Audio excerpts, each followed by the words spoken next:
I've heard many tourists talk about one of the thrills of visiting Vietnam was shooting a live beating snake heart.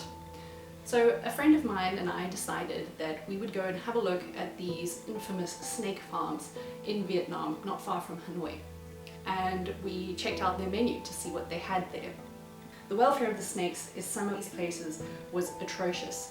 And in one snake I could clearly see a thread in its mouth where it had been sewn shut and pieces of that thread still remaining. We spoke to one waitress and asked who their normal clientele are.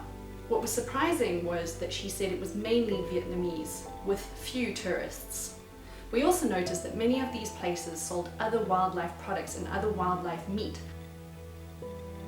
One farm we went to, the owner very courageously showed us how he takes the snakes out of their enclosures and then proceeded to show us his extensive snake wine collection. His fermented wine collection included everything from snake penis, shark fin, to deer penis.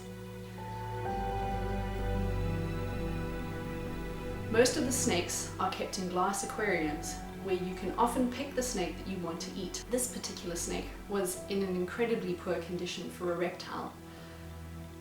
The container that it was in was damp and it was sitting in a puddle of water.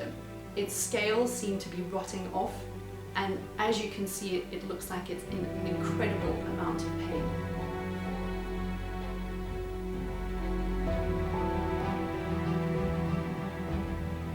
Many of these places sold other wildlife meat like civets, porcupines, all kinds of birds, even sparrows.